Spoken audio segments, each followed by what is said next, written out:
Okay, medyo matagal tayong walang upload dito sa Philstar. Dito yan sa Imus, Cavite. Ito yung bike shop sa Cavite na sobrang daming iba't ibang brand ng bisikleta. Yung makikita nyo dito, may Sunfeed, may Giant, T-Ridge, and Maka Spanker. Halos lahat ng na-bike shop kong mga brands ay nandito. So alamin natin kung magkano na yung presyuhan ngayong month of June 20 at 24. So tignan natin, and kita nyo naman, napakadami pa rin talagang bisikleta dito, and nandun yung mga road bike, yung mga mountain peak, marami din dito. So samahan nyo ako. Update tayo dito kay Philstar sa may Imus, Cavite. Alamin din natin kung meron pang T-Ridge Infinite dito. So tara, let's go! Okay, so ito na yung update natin sa Philstar ngayong month of June 20 at 24. Pasensya na, medyo magiging maingay dahil ito yung Aguinaldo Highway. Ang pinaka-landmark dito, itong Moto Central, Imus, Cavite. Ayan, along the Aguinaldo Highway lang talaga sila. So dito muna tayo sa baba, or dito muna tayo sa Bukana, papunta doon sa mga road bike and gravel. May mga nakasabay pa dito, so medyo magiging mahaba, pero tingnan natin. Siguro price na lang, tsaka yung pangalan, kasi may mga ano naman na to. So wala tayo dito. Ito 6'2 lang, oh. 6'2 metal frame. Ito alloy, parang commuter bike or city bike kung tawagin nila. Siguro nagkakamali.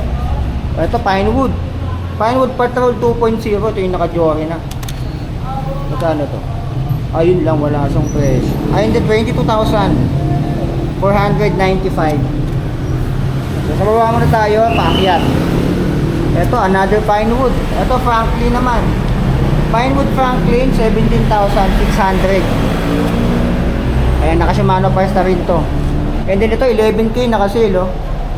11K, ito yung Black Rock Warrior. Ito yung pinanggayahan ni ano.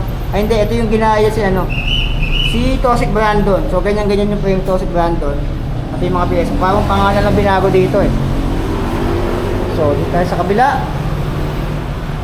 Black Rock namin pala to, parehas lang. So ito naman naka-sale din, 8.9. Dating 9.5. Hydraulic na. Viper Fuse. Ayan, na-bike ko na rin doon nagkakamali. Viper din to. Ito Viper din, 8.5.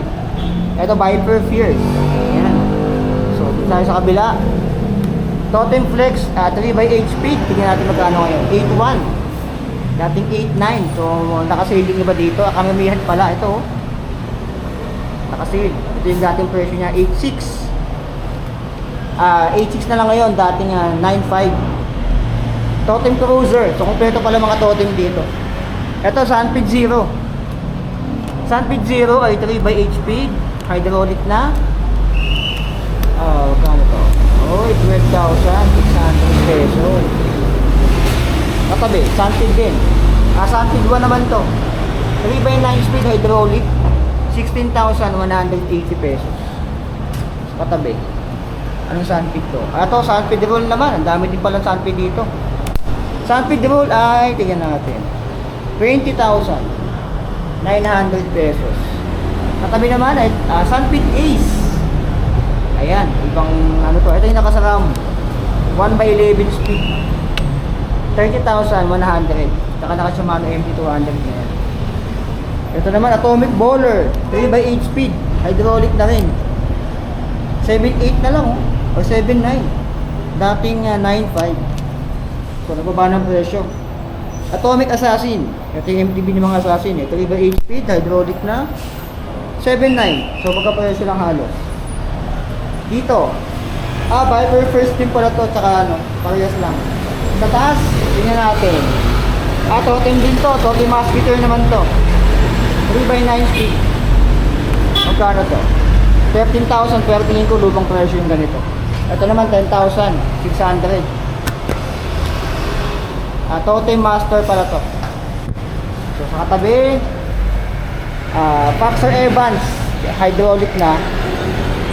Magkano siya ngayon? 11.9 or 12,000 pesos. Ito Paxer FT203, mga Paxer pala sa taas, 6.9. So dito naman sa kabila, ano to? Hindi ko makita. Nakali siya. Trinks M100. Magkano to? Lumang presyo, 10K pa. Ito naman, 14.1. Booster Halotech. Yan, ang pandemic lumabas yung booster eh. Ito booster din, 1x10 parehas lang. 15 or 16k naman tong booster tornado. Ayan, yung mga booster malamang sa malamang hindi ko pamilya sa brand na yan. Hindi rin ako masyado. Nung pandemic ko nakita yan eh. 12.5 naman tong booster hydraulic. Eto. Haro bike, ito Haro.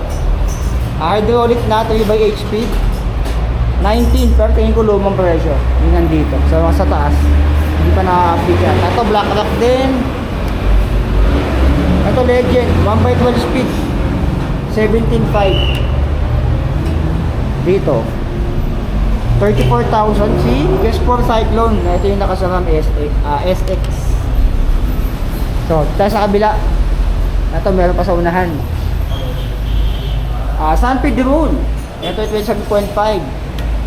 20,000 pesos. Sunpid Ace. Ito yata yung mga 27.5 version. 30,000. Sunpid 1. 27.5 version. 16K. Halos parehas lang pala, no? Sunpid Stella, 3x8 speed. Ito pang babae ito eh. 12.8. Ito Shimano Rider, 3x9 speed ay 8,000 pesos.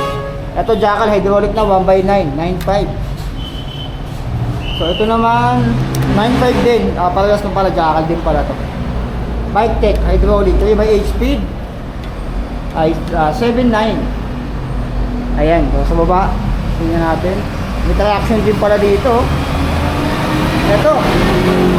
Heroic Thunder. Heroic Thunder 24,950. Ito bihira na sa market to eh. Dito ko na ulit nakita ito eh. Heroic Thunder na to. Sobrang bihira na lang yan. Anong ano nito? Naka-Tektro and 1x12 speed. Ay, feeling ko naka ano to eh. Naka-Joro ko doon kakamali. May budget na ako niyan eh. Ito naman traction move. Ayan, 1x11 speed, 27.5, 26,980. Ito naman Stout Adventure, 1x12 speed, hydraulic na, 16K. Ito Heroic Thunder ulit, 21,000, so halos same lang. Dito naman Metro Safe. Ito, City Bike 99. Ito yung Heroic Black Aquarium. Ito yung parang toxic Brandon. So dito mga Viper din. Ito yung nakalakad din natin kanina na nandun. Ito may Giant dito. Giant Talon 2 hydraulic 2x9, 26K. So sa taas tignan natin. Halos same lang pala yung mga nandito. Mga Viper din pala. Mga ano lang sa taas. Mga 27.5 version. Ito Jackal steel frame, Pixie bike, 4.2. Ito Jackal na Pixie, 4.2. May Pixie din pala dito. Ito Viper na pambabae, Viper Nova, 3x8 speed, 10,000 pesos. And dito naman may Legend. Ito nabayad ko dito na pandemic. Itong Legend na to. Itong Legend na road bike. Disc brake to sa 2x7 speed, 9.5. Ito, sino itong katabi niya? Ito 15K. Si Gran Fondo. Ito yung 2x10 speed. Ito si Gran Fondo. Ito naman 8.8 Fix. Ito Pixie. Ito naman tingnan natin. G4 Cyclone nakasaram 1x12. 35,000 pesos. Ito G4 din. 30,000 Predator. Mabalik na tayo nito. G4 Conqueror is 1x12 speed, 27,100. May nakasabit dito. Ito yung Atomic. Ito na check naman natin. Ito nakaklavis. Atomic Skit 2x8 speed. Ayan. Kano? 20,000 ngayon siya. So dito naman ito Pinewood Evolution. Bihira ito sa ibang bike shop. Evolution ito yung Carbon XCR Airford. Ayan. Naka-Jore SLX 2x12. 50K. Ayan. Yung frame ito parang kay Explorer din eh. Mountain Peak Explorer 4,000. So dito naman mga road bikes. Ito road bike Stout Force 2x8 speed ay 9.1. Ito. So ito mga road bike din. Toyota Ridge. Sino to? Ito, Spanker Gravel, 1x9, 15K, 16K. Piper Assault, ito yung gravel, lumabas yung pandemic, 11K. Ito, 8.1, 8,100, ito yung Phoenix Gravel. Ito naman, 8.9 na lang, oh. Ito yung Viper din, ito yung version 1 ng Viper. Piper Assault Gravel, 2x7 speed. Ito yung legit na nandun din. Sino to? 8.1 na lang to. Phoenix. Ito Phoenix din. Sa taas. Tingnan natin. Ito Atomic Speed din pala to. Pro Max. Mga ito Pro Max na to. 11K yung Pro Max. 17.8 yung Rider R2. Nakasora. Ito 14,200. Itong Grand Fondo na nasa taas. Tapos ito naman 10,000 pesos. Jackal Granite, grabe to. Sunbit Triton, medyo odd price to. 17.5. Toxic Targa 2x9 speed, 13K. Ayan, Targa din to. Sa taas meron pa, di ba tayo tapos? Ito yung mga mga Sunbit Astro. Sunbit Astro, nakasora na to. 33,980. Tingnan natin. Ito, 49,500. Yung Kes4 Restored Feather. Na-budget namin natin yan. Ito, 30,900. Ito, Sunpid Charon. So, dito naman sa kabila, Sunpid Kepler, meron din. 2x8 25,000 pesos. And ito naman, Sunpid din. Sunpid Mars, 2x9 speed. Version man yata to or 2. 28,995. Ito nakasabit pa ulit. 28,000 pesos.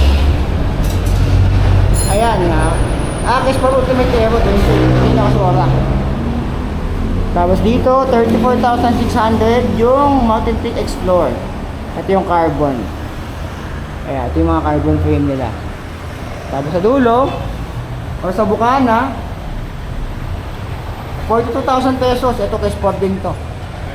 Kes4 grabe, ito yung nakasama rival. Ayan. So yan yung ating quick update dito sa may Philstart, sa may Imus Cavite.